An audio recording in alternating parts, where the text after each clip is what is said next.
ગોવામાં ચાલી રહેલા બ્રિક્સ સંમેલનના બીજા દિવસે વડાપ્રધાન મોદીએ પાકિસ્તાન પર પ્રહારો તેજ કર્યા છે. નામ લીધા વગર પાડોશમાં જ આતંકવાદની જન્મભૂમિ હોવાનો ઉલ્લેખ કર્યો અને સંમેલનમાં હાજર પાકિસ્તાનને પીઠબળ આપનારા ચીનને આડકતરો સંકેત પણ આપી દીધો.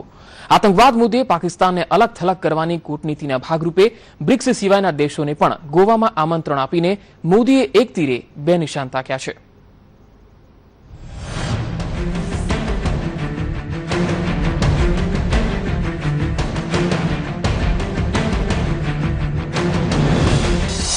आतंकवाद मुद्दे वडाप्रधाननो पाकिस्तान पर हल्ला बोल.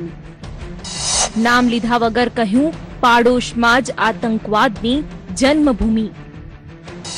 आतंकवाद मुद्दे पाकिस्तानने पोषता चीननी हाजरीमां आप्या संकेत. आतंकना आकाओने पन्हा आपता पाकिस्तानने अलग थलग करवानी जरूर.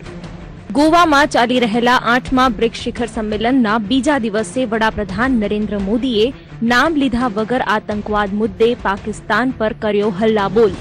આતંકવાદના મુદ્દે પાકિસ્તાનને પીઠબળ આપી રહેલા ચીનના વડાપ્રધાન જિનપિંગની હાજરીમાં જ નરેન્દ્ર મોદીએ પાકિસ્તાનને આતંકવાદની જન્મભૂમિ કહી અને સાથે જ ચીનને આડકતરો સંદેશ પણ આપી દીધો કે હવે આતંકવાદ મુદ્દે પાકિસ્તાનને અલગ પાડવાની જરૂર છે.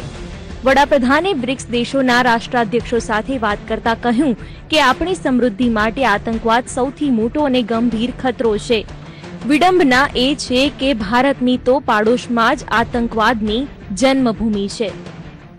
World we inhabit today, security and counter-terrorism cooperation is necessary if we are to secure the lives of our citizens.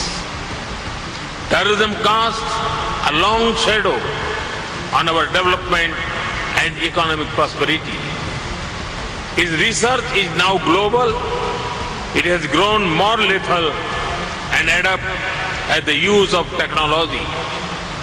In the past year, BRICS has played an active role in shaping the global agenda for change and development. Our association with Agenda 2030, the Paris Climate Agreement and the Addis Ababa Action Agenda on Financing for Development has been purposefully and productive. And we remain at the forefront of pushing change in the global governance architecture. Excellencies, while our achievements have been substantial, we need to sustain the positive direction and strong momentum of intra-BRICS engagement. વડાપ્રધાન મોદીએ BRICS દેશોને આતંકવાદની વિરુદ્ધ એકજૂટ થઈને ઊભા રહેવાની જરૂર છે એમ પણ જણાવ્યું. આતંકી માનસિકતા જ ખુલ્લેઆમ દાવો કરે છે કે રાજનીતિક ફાયદા માટે આતંકવાદનો ઉપયોગ કરવો યોગ્ય છે. હું આ માનસિકતાની સખત શબ્દોમાં નિંદા કરું છું. આજે વધતો આતંકવાદ middle east, west Asia, Europe અને સાઉથ એશિયા માટે સૌથી મોટો ખતરો છે. વડાપ્રધાને પાકિસ્તાન પર નિશાન સાધતા એમ પણ કહ્યું કે દુનિયાભરમાં ટેરર મોડ્યુલ્સ ત્યાંથી જ સંચાલિત થાય છે. આ દેશ ન માત્ર આતંકીઓને પનાહ આપે છે પરંતુ આતંકી માનસિકતાનું પોષણ પણ કરે છે. આથી જ આતંકવાદીઓ અને તેના સમર્થકોને સજા મળવી જોઈએ, નહીં કે ઇનામ આપવાના. રવિવારે વડાપ્રધાન મોદીએ આ જ મામલે શ્રીલંકાના રાષ્ટ્રપતિ મૈત્રીપાલ સિરિસેના અને ભૂટાનના પ્રધાનમંત્રી શેરિંગ કોબગે સાથે મુલાકાત પણ કરી. પરંતુ આ દેશોના રાષ્ટ્રાધ્યક્ષ બ્રિક્સ બિમટેક આઉટરીચ સંમેલનમાં ભાગ લેવા માટે ગોવા આવ્યા છે.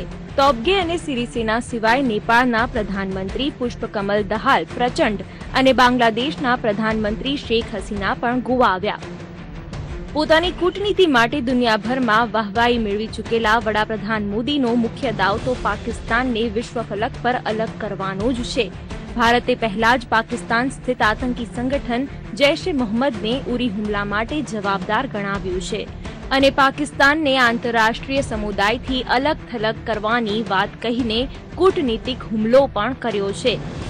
સાર્કના દેશોની જગ્યાએ બિમ્સ્ટેકના દેશોને આમંત્રિત કરવા તે આ જ દિશામાં એક વધુ પગલું છે. બ્યુરો રિપોર્ટ, સંદેશ ન્યૂઝ.